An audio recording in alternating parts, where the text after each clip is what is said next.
Karena banyak sekali anak-anak pejabat, termasuk anaknya Reza Halid, terus berupaya untuk mendapatkannya. Mereka bilang gini, bukan anak Reza Halid ya, ya giliran kita dong, kita kan selama ini nggak dapet, Reza aja, nah gitu. Jadi datanglah anak kepala ini, anaknya macam-macam, saya nggak usah sebut.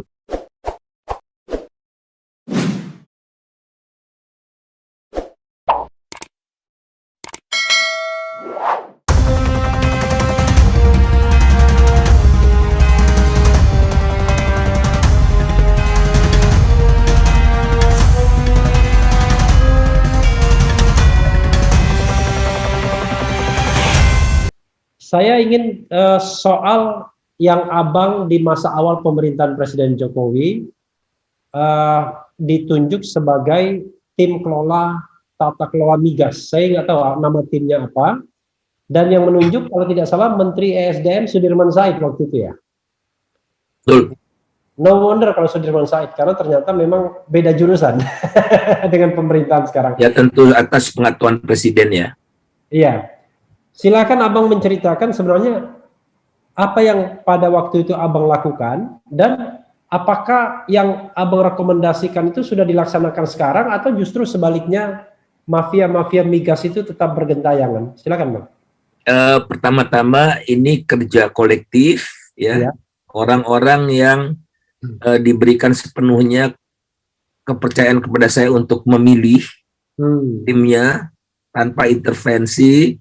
Jadi saya dapatkan orang-orang terbaik di dalam pemerintahan, dari kampus maupun dari pengamat migas gitu. Tapi pengamat relatif sedikit, kebanyakan orang minyak yang ada di BP Migas atau SKK Migas ya, orang kementerian, orang Pertamina pun gitu ya, orang Pertamina ada.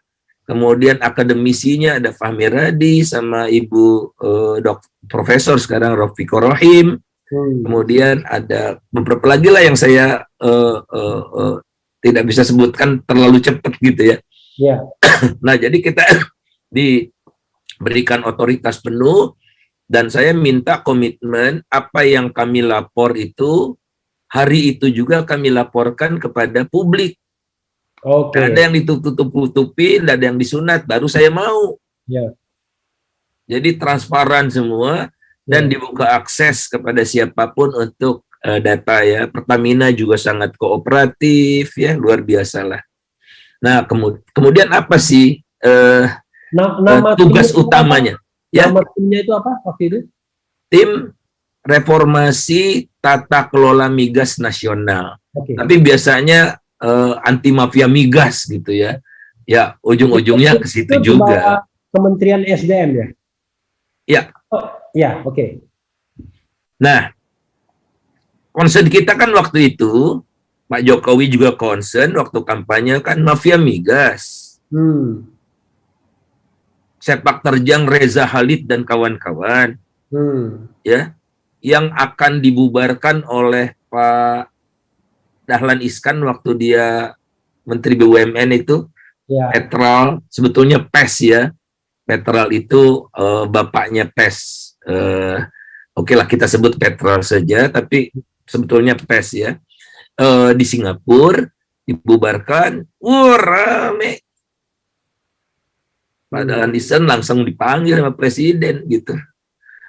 Jangan diteruskan ini gitu. Presidennya Pak SBY. Kemudian dipanggil lah macam-macam itu ya.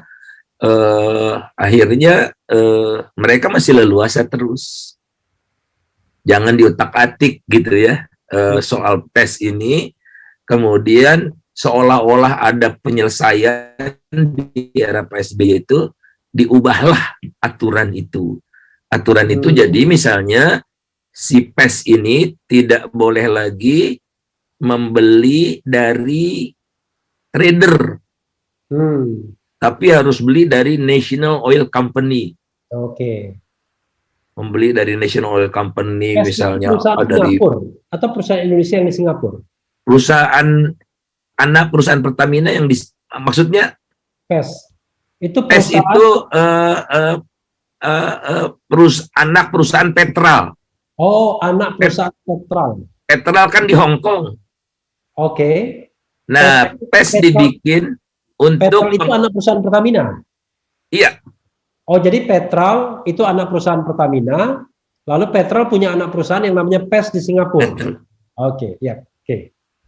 Silakan Bang, terus. Nah, jadi untuk PES ini untuk pengadaan minyak dan BBM yang ditengarai mahal bener gitu. Dan praktek-prakteknya tidak terbuka dan praktek-prakteknya busuk lah. Karena apa? Karena aturan di beli berapa, Pertaminanya dijual ke Pertaminanya berapa begitu. Karena fee-nya terlalu besar. Nah, saya mendengarai Reza Khalid dan kawan-kawan itu dari data-data ya, itu mendobelkan fee, biasanya $0,5 jadi $1 per barrel, kemudian minta pembayarannya, kontraknya tadinya 3 bulan ke depan, bayar sekarang 6 bulan ke depan. Nah, itu untuk pemilu tahun berapa itu? Tahun 2014 ya. Pak Jokowi jadi presiden 2014 ya. Ya 2012-2014 gitu. Saya di rekomendasinya kita minta audit forensik pengadaan minyak 2012-2014. Oke. Nah, itu uang minyak bertebaran tuh di situ kan. Anda tahu sendiri kan, Prabowo Hatta Rajasa waktu itu juga kantor pusatnya kan di rumah Reza Khalid. Oke. Di apa? Polonia itu. Iya. Jadi terang-terangan itu memang ya Reza Khalid mendukung mereka itu. Nah, ini yang bahaya sekali menurut saya. Nah, kemudian kita juga ingin reformasi harga. Karena tidak ada orang yang tahu menentukan harga minyak itu berapa. Tidak ada orang tahu. Bahkan Pak Kwik cerita waktu dia jadi Menko, dia tidak dikasih datanya oleh Pertamina.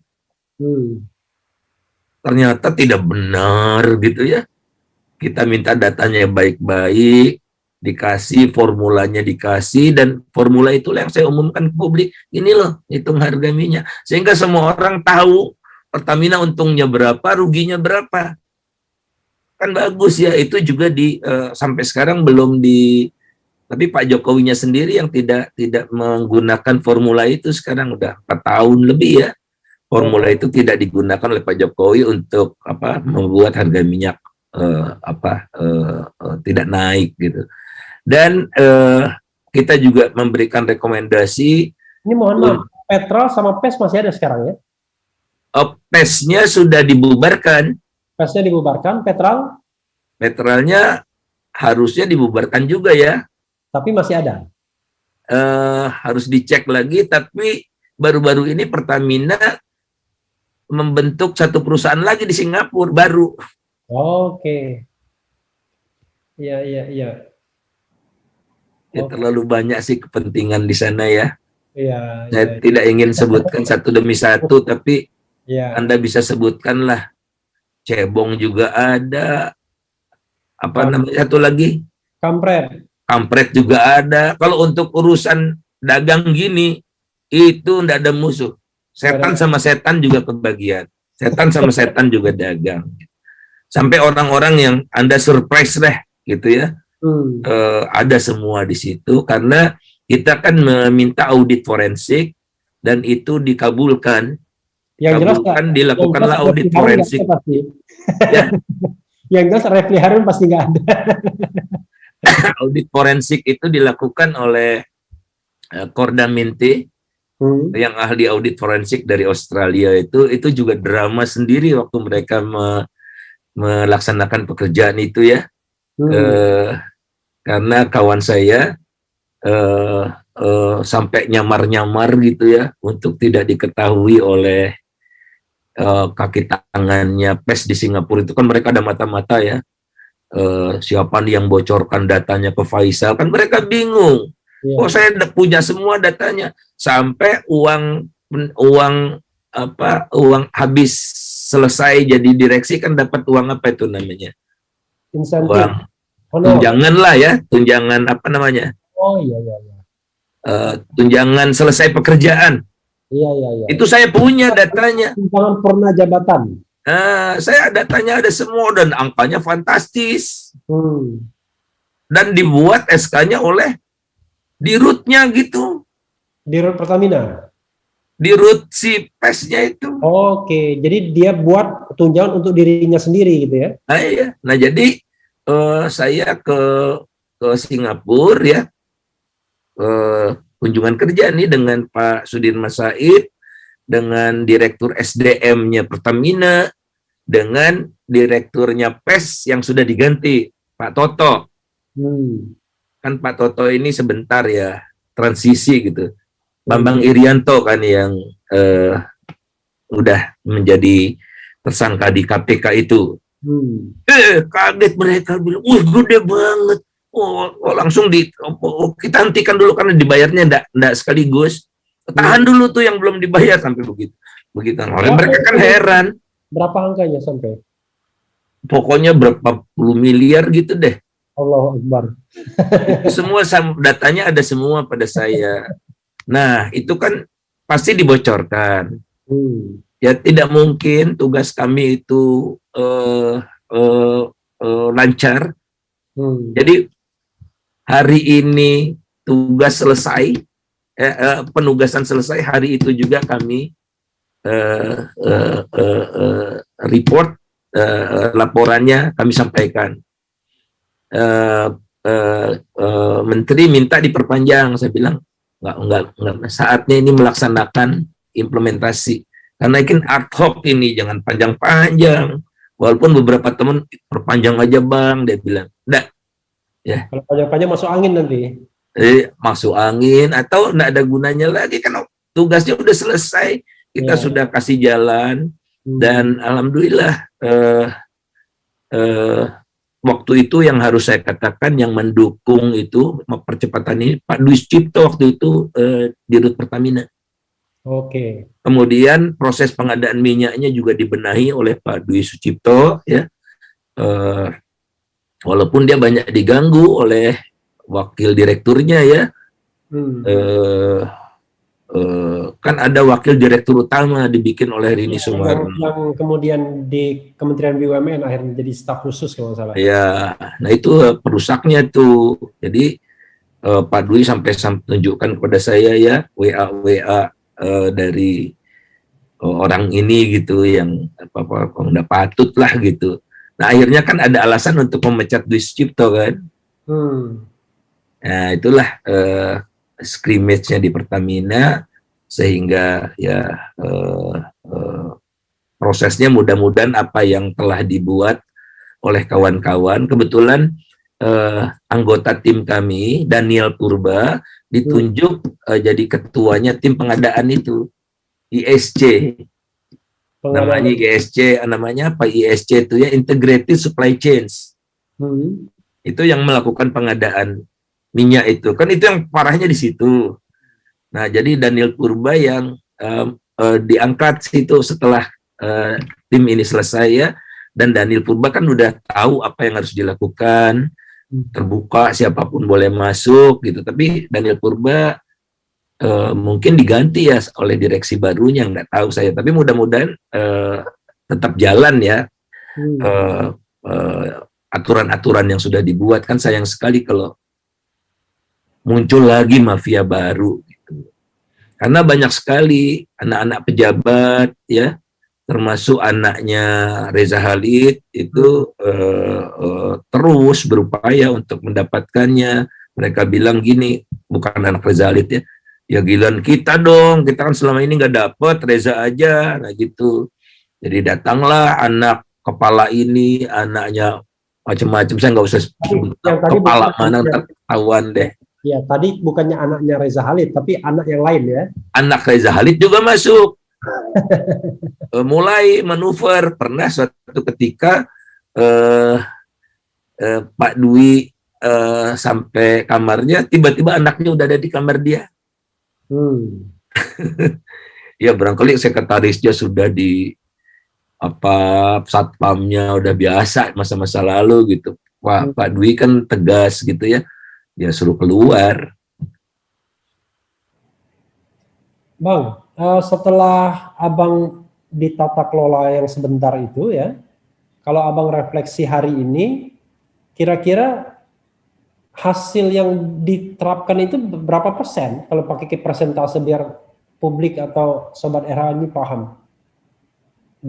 Sulit sekali ya, dipersenkan misalnya tadi audit forensik itu kan sebetulnya sudah dilakukan. Dan dari audit forensik itu ketahuan alur uangnya kemana saja, ke siapa saja. Ya kan? Nah, tinggal kan di follow up secara hukum, ini korupsi atau tidak, kerugian negaranya berapa, gitu kan. Yang nggak dilakukan. Baru Bambang Irianto. Baru satu orang. Yang tersangkanya baru satu orang. Itu kan susah ya dipersenkan bagaimana ya. Nah, kemudian yang kedua, formula harga. Sekarang rakyat tahu harga itu seperti apa, yang zaman Pak Kwik Menko pun Pak Kwik nggak bisa tahu harga itu seperti apa. Itu bagi saya sesuatu yang berharga buat publik gitu ya. Kemudian yang formula harga yang sekarang kalau diterapkan sekarang masuk atau di luar formula yang ditemukan Bang Faisal? Formula yang dibuat oleh pemerintah, tapi saya minta direvisi. Ya, direvisi ada, di rekomendasi kami ada semua, di blog saya juga ada, karena kami tidak punya website ya. Jadi saya taruh di blog saya. Dalam bahasa Inggris ada, dalam bahasa Indonesia ada. Tapi bahasa Inggrisnya bukan kami yang terjemahkan, tapi Bank Dunia. Saya juga, mereka suka rela gitu terjemahkan gitu. Jadi waktu saya ketemu Bank Dunia, nih bahasa Inggrisnya, dia bilang, terima kasih banyak, saya bilang, sehingga banyak dibaca. Karena ini kan juga concern dari perusahaan-perusahaan minyak asing ya. Jadi semua trade, kalau saya tidak salah, semua trader besar di Asia Tenggara lah ya, itu datang sukarela ke Jakarta untuk menceritakan pengalaman mereka tentang bisnis busuk minyak di Indonesia ini. Jadi you name it lah, Exxon, Chevron, BP, semua datang dari Singapura. Sukarela. Waktu Abang menjadi tim itu ya? Karena mereka percaya pada kita gitu ya. Mereka terbuka, nggak ada yang mereka tutup-tutupi. Dia bilang mereka nggak pernah menang tender. Setiap ikut tender cacat aja gitu, bikin aja salah-salah. Tapi minyaknya dari kami tetap, dia bilang.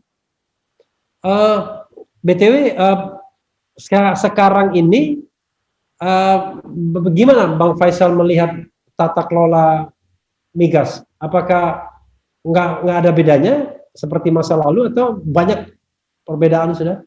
Tentu saja saya tidak berani mengklaim ya sekarang dalam artian yang current ini, tapi di era